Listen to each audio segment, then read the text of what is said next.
I'm Mike Wilbon. Tony, someone in an online auction just paid $112,000 for Kurt Signetti's headset.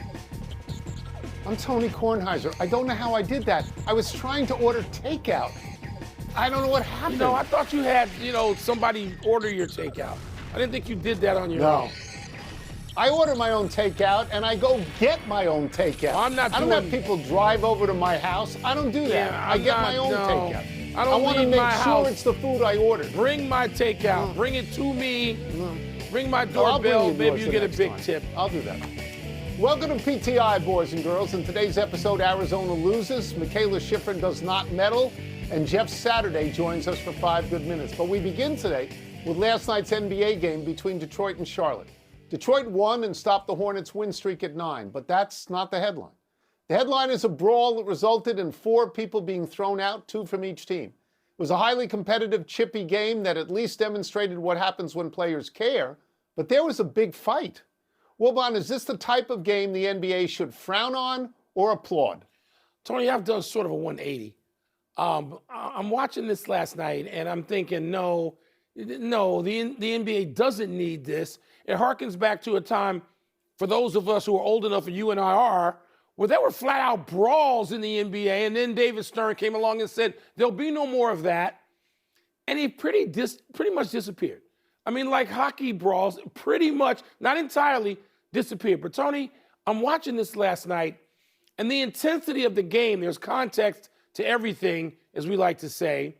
The intensity of a game, Charlotte, I'm sure the Pistons, even though the Pistons is a long time since their last championship, they look at Charlotte and say, what? What are you doing out here? We're leading the Eastern Conference. Charlotte had won 9 straight games, and they're a different team. And they're saying, no, we're not having that bad boys junk out here now. And I thought, this is great. I came to think before I went to sleep, this is great for the league. It wasn't a fist swinging, nobody got knocked out or hurt brawl. Somebody's going to probably get suspended for a game. But Tony, I just thought, wow, my juices got flowing.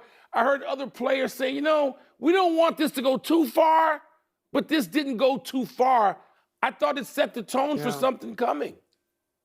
Yeah, I couldn't disagree more just watching the clips that I watched. It's a fight. It was a real fight. It was not contained to one set of people. No, it broke out on the other side as well. I can't believe you take this position. You hate all hockey fights, and suddenly you're saying that an NBA fight is okay and gets you juiced up.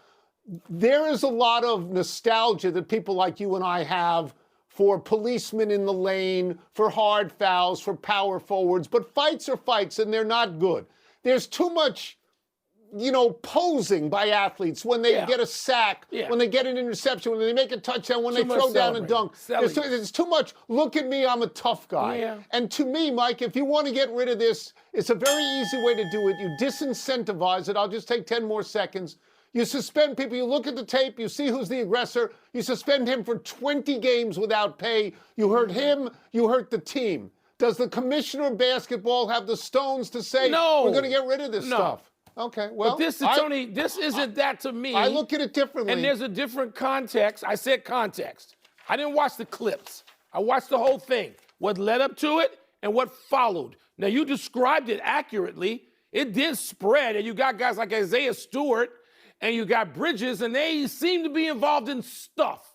And a previous commissioner, you and I agree, would have sat their butts down. I don't know that we see that coming, but the Heat, this league is criticized legitimately for having no passion until the playoffs. I'm one of the people who criticizes them for it. There was passion last night. It was passion overload, Mike. Maybe, it was too much. so. It led to a real Might have fight. been. We moved to college basketball, where the premier game last night was undefeated 23-0 Arizona, going to number 9 Kansas. As you predicted, Wilbon, Kansas won. And they won without their best player and the possible number 1 overall draft pick, Darren Peterson, who had flu-like symptoms. Wilbon, you said yesterday you are now diving into college basketball. Yeah. So what does this result say to you about each team? Tony, it says more about that conference, the Big 12. I mean, my goodness. I mean, look, Arizona, I would not drop Arizona one spot. I still leave them at number 1, even though they lost that game in Kansas. Kansas is supposed to win that game. I know they'd actually historically never won exactly that type of game before. But come on, you and I look at Bill Self in Kansas and know what that program is. They're supposed to win that game. I expect them to win that game. The 6'10" kid from Kokomo, Indiana. Kokomo. He's a wonder, and he's one of those guys that, to me, he blocked that shot late in the game that really kept Arizona from being able to make it even tighter than it was. Tony, there's so many good players in college basketball. We're only going to see them 1 year because most of them, if not all of them, are freshmen. Maybe there's a couple of sophomores sprinkled in there.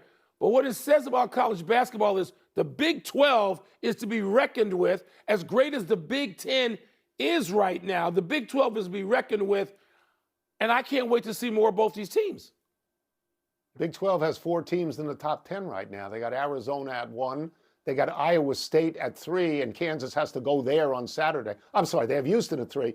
They have Iowa State at 5. Kansas has to go there, and they have Kansas in the top 10. Look, this thing says 2 things. One, it says Kansas is a really good program. Yes. It's an elite program. They've won 4 national championships with 3 different coaches, Fog Allen, Larry Brown, and Bill Self. Roy Williams was there, didn't win. He's a great coach. They've been beating teams for a long time when they come there. Bill Self's record against ranked teams at home is 83-15. Let me repeat that number, 83-15. So he knows what he's doing. The second thing it tells us is Arizona's not going to be undefeated. Nobody's going to be undefeated. No. Last undefeated team was Indiana in 1976. It's 50 years ago. Better teams than Arizona have not been undefeated. That's so right. you're going to see these 2 teams in the top 2 lines when the seedings come out. They're really good teams. It's not an upset, and it's not surprising. By the way, Tony, it's not. By the way, what does it say about Kansas, though, that someone who we think is their best player, Peterson, is out and has missed a string of games, and they seem to find a way. Yeah, they're a good team. They're an elite program. They're a good team. And maybe they're a great team. Wow, there are a lot of good teams right now in college hoops. And we're going to turn, though, to Michaela Schifrin's growing Olympic disappointment. Schifrin and Breezy Johnson were paired in today's team combined event. Johnson was the fastest in the downhill portion. Schifrin, the most successful World Cup racer of all time, then crossed the line 15th of 18th in the slalom, her best discipline. That dropped Schifrin and Johnson to 4th, meaning Schifrin missed a medal for her 7th straight Olympic race. Tony, you've been invested in Schifrin's plight. What was going through your mind about this? What goes through my mind is that, in fact, and you give it from all time like you're making fun of it. No, she has more World Cup wins. She has more World Cup wins than anyone, any man, any woman, 108. She's at the top of the poll. She is an undeniably great skier, and yet recently in the Olympics, she hasn't had that measure of success. Now, she won gold medals in 2014 and 2018 in slalom events. But she was shut out completely in China. She went 0 for 6, and now she's 0 for 1 and blew a lead that was handed to her. So you know what I think of, Mike? Because we all talk about other sports. It's what we do for a living. You put on your sports writer hat. I think of Greg Maddux and I think of Clayton Kershaw, who were great regular season, great Hall of Fame. I mean, Kershaw's getting in the Hall of Fame on his first ballot. Regular season, Greg Maddux, 355 victories, 610 winning percentage. Playoffs, 11-14. 11-14 in the playoffs in the World Series. Clayton Kershaw, 253 regular season ERA. 699 winning percentage. 13-13 in the playoffs and a 4.62 ERA. I don't know why this happens to them. I don't know why it happens to Schifrin, who's undeniably great. Why does it happen to James Harden in the playoffs? I don't have an explanation. I wrote down 2 names. And they are pitchers who are going to be Kershaw and Maddux right into the Hall of Fame. There are things about Maddux. I sometimes read now, people will bring up things like he allowed more home runs than walks 1 year. And you're like, what? These things are not possible about Greg Maddux. And Kershaw, yet in October, they weren't great. And so I thought of that when Schifrin, and she's been great, and she's had a moment or two. Yeah. Tony, it all seems to be emotional and psychological. And I mean, we could put people on the couch and they could give us explanations that would go on and on and on. Luckily, she's done all right. She doesn't have to just take this as her only contribution and result. She's great, and she does a lot of self-analysis, and she will continue to do that. And I I root for her. I do. Let's take a break. Coming up, Mike Vrabel is over, but Wilbon and I are not done with football yet. We have questions about why the Patriots could not protect Drake May. For our great friend, ESPN NFL analyst Jeff Saturday, let's start with this Patriots tackle, Will Campbell, allowed 14 pressures in the Super Bowl. Today, he said he played with a torn knee ligament in the playoffs, but he wasn't using that as an excuse. When you looked at Campbell, what did you see? Techniques and fundamentals weren't sound, right? I mean, there's a ton of slander about he and Wilson, the left guard, and the reality is they didn't play well, but neither did Drake May. Yet this is a rookie left tackle, and it is a very difficult position. And now put on the challenge of going against one of the best, pass rushing defenses in the NFL, and get behind, where you're not running the ball well. You look like you're one-dimensional. They took full advantage, but Will Campbell would be just fine. I understand people are bashing him. It didn't look great. It wasn't nearly as bad like the whole 14 pressures and what it all was. I'm just going to let you know, they don't know enough about offensive line play to know what is a pressure and what isn't. He didn't play well, but he wasn't as awful, or it's never as good or bad as what we always say in film. He'll get better. Lay off of him a little bit. All right, that leads us perfectly then to the issue now of Mike Vrabel saying today he's committed to keeping Campbell at left tackle. Jeff, I know you won't be this immodest, but I'm going to say this. You know more about this position and line play than Mike Vrabel. How does this strike you when you hear this? I agree. Listen, I think he's fully capable of being a good tackle in our game. And I go Andrew Thomas, right, with the New York Giants. Started out, struggled early in his career. He's become a very good left tackle. But there's a lot of left tackles. It all goes down to this argument about arm length and what people think the arm length of a left tackle should always be. And his arms are a little bit short. A vertical set, all of those things, he'll figure this out of when he looks at a rusher where his intercept line should be. Guys, it takes time. Like, they don't line up like they did in college, and they dang sure can't run nearly as fast as they can in college as they can in the pros. So there's a lot of things that happen a lot quicker. The games, the exposure you get to your guard not being on the same. Vrabel will coach him up. This offense, Josh McDaniels, they'll understand pressure plans better. Again, Drake didn't play well. The guard, there was a lot of things going on, and it just all looked much worse because everybody struggled. It wasn't just one guy. We'll go one level deeper with line play in that Super Bowl. Seattle's Devin Witherspoon said, and I want to get this quote right, we had a tell on their guards and tackles how they like to set. They're going to overset on certain rushes, and they're going to fall for certain moves, close quote. Jeff, explain it, but tell us if it's nonsense. No, it's 100% true. And guess what? We all got them. We all got them. I wish we didn't, but I can assure you, when it's 3rd and 9, probably not a big secret that we're going to have to throw this thing. And they can tip it off, man, and they time up the quarterback snap when it gets thrown off because they get there so quick. They definitely had it. But again, this happens every week. We all have certain stances that we get into as an offensive lineman where we're going to long, and it's a sprint to the QB, and everybody in America is watching this play. Of course, you got to tell. It's like there's no way around it. He's got to tell, by the way. The defense has got to tell. We all understand them. They took advantage. The Patriots didn't. Congrats to the Seahawks. It's really interesting to hear all these things. It really is. We'll get you out of here on this. Obviously, we have talked a lot about what went wrong with the Patriots, but when you look at the Seattle defense, which I know you think is great, do you have the sense that it is sustainable?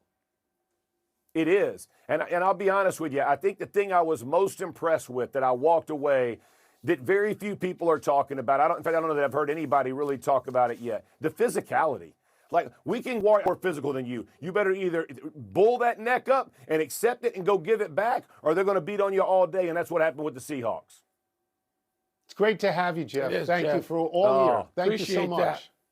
Had a blast, fellas. Look forward to doing this again, Absolutely. man. I love you. Good. Let's take one last. Happy time, people. Happy 29th birthday, Lily King. As long as we're in the middle of the Winter Olympics, let's wish happy birthday to someone from the Summer Olympics. King is a breaststroker who has competed in 3 different Olympics and won a total of 6 medals. King has a gold from the 4x100 medley relay in Paris in 2024. She has 2 golds from 2016 in Rio de Janeiro.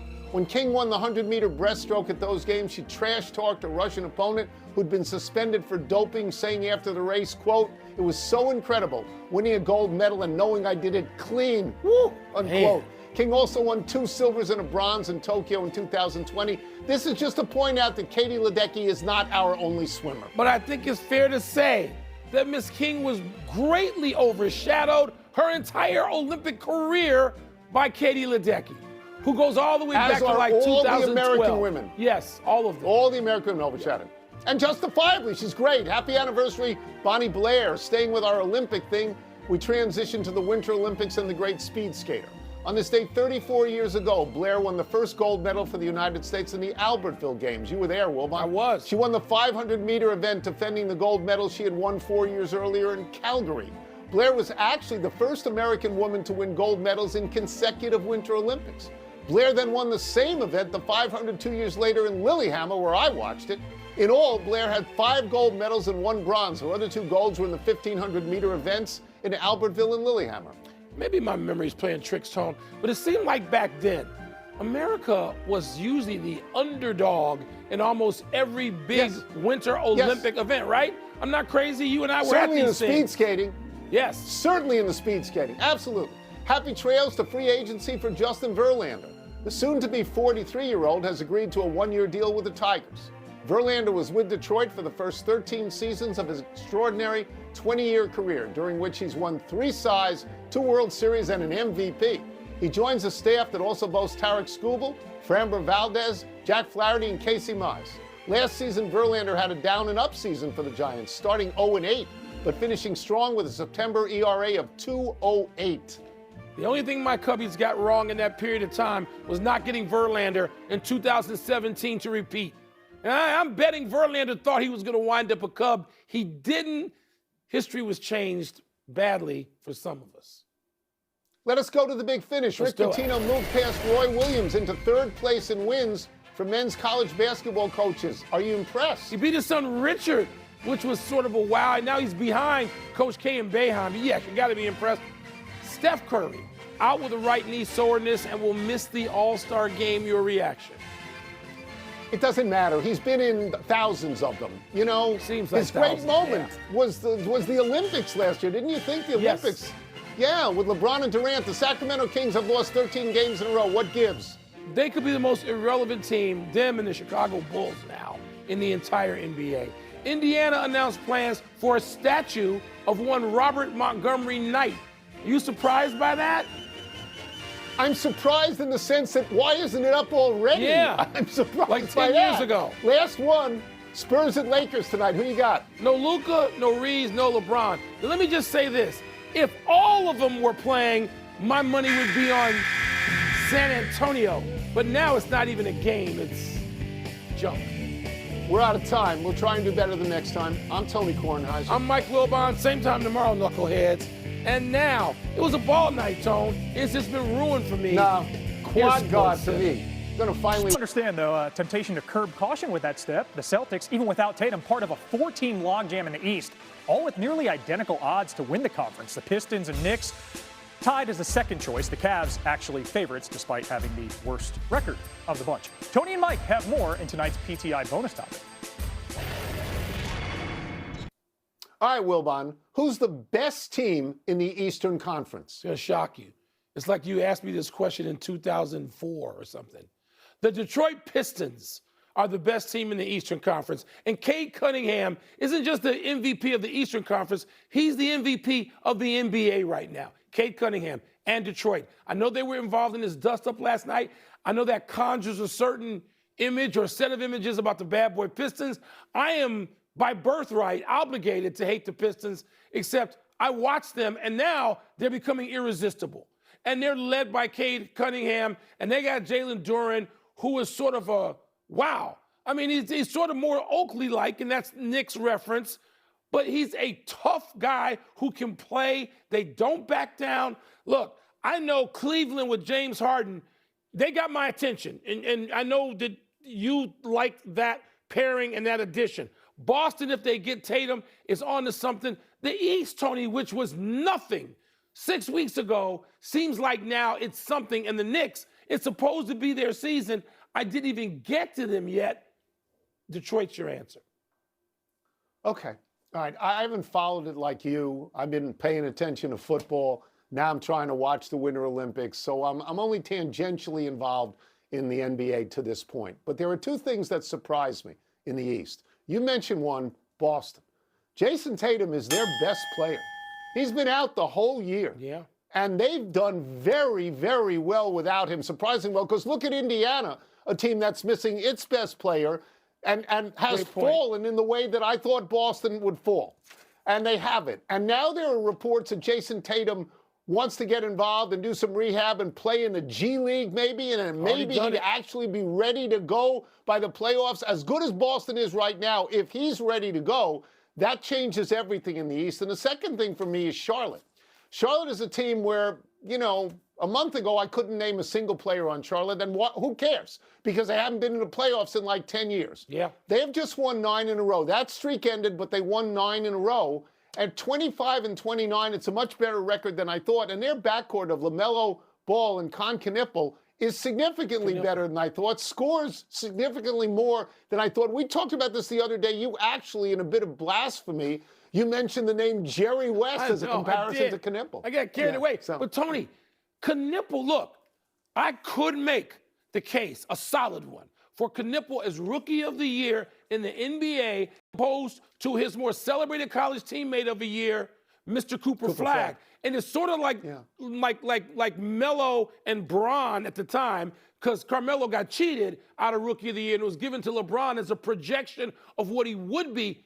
Knippel's playing games that matter. Cooper Flagg is not. Knippel's playing games that matter where they look to him to score, and he's burying shots. I can't believe it. I'm like you. Charlotte was fun to watch last night, and they held up pretty well after a challenge from Detroit. They did. Eastern Conference, who knew? That's it. What about the Wizards, Tone? Did you forget? No. No, I didn't forget. I know what the Wizards are. They're not trying to win. Yeah, well, I know that. Yeah. We're done. They're not here yet. Back to you.